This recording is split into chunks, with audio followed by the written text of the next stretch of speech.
सगळ्यांना नमस्कार।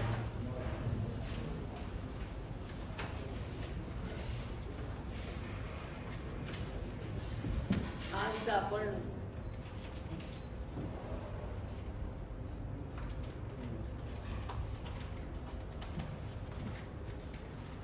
आदरणीय दादांच्या अचानक जाण्यामुळे जी पोकळी निर्माण झालेली आहे त्या सगळ्याच ठिकाणी आपण सगळ्यांच्या निर्णयामुळे जे चेअरमन पदाची निवड होती त्यासाठीची आजची आपली ही बैठक आहे।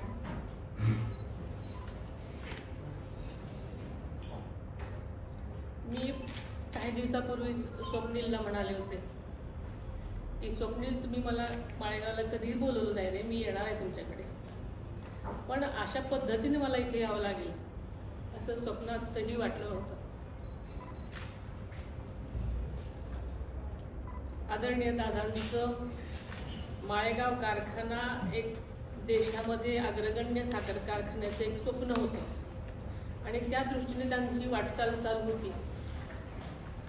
आपल्याला माहिती आहे की नीलकंठेश्वर पॅनलला जेव्हा सगळ्यांनी भरभरून मतदान दिलं, आपल्या सगळ्यांच्या सहकार्याने आपल्या सरकारच्या कामामुळे आणि दादांची निष्ठा आणि दादांचं बारीक लक्ष प्रत्येकावर, त्यामुळे आपण सगळेजण ह्या कारखान्यावर आल्यानंतर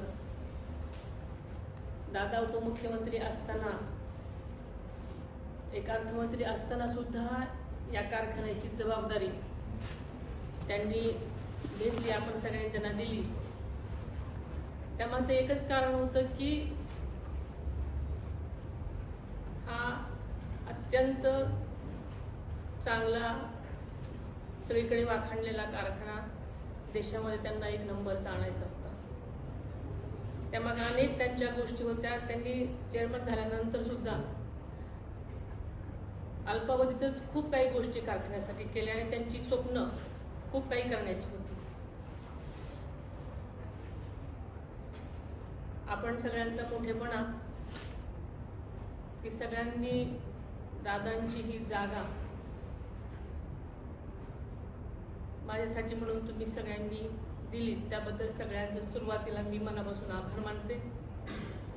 मला नक्कीच खात्री आहे की तुम्ही हा मोठेपणा दाखवलाय, याचं श्रेय सगळं तुम्हाला असलं तरी तेवढंच सहकार्य तुम्ही देणार आहात आणि दादांची स्वप्न पूर्ण करण्यासाठी आपल्याला कारखान्याचे सभासद, कामगार, अधिकारी आणि आपण सगळेच शेतकरी यांना नक्कीच न्याय मिळवून देण्यासाठी दादांनी जे जे म्हणून ठरवलेलं आहे त्या गोष्टीसाठी मी तुमच्या सगळ्यांच्या सहकार्याने नक्कीच प्रयत्न करेन, हा शब्द मी तुम्हाला आज देते।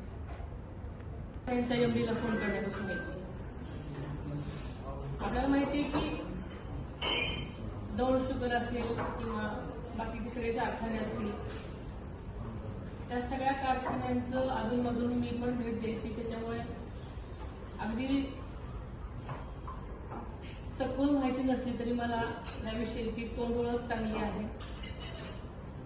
अनेक गोष्टी दादांच्या बोलण्यातून रोज सकाळपासून आम्ही तेच ऐकायचो, त्यामुळे काम करताना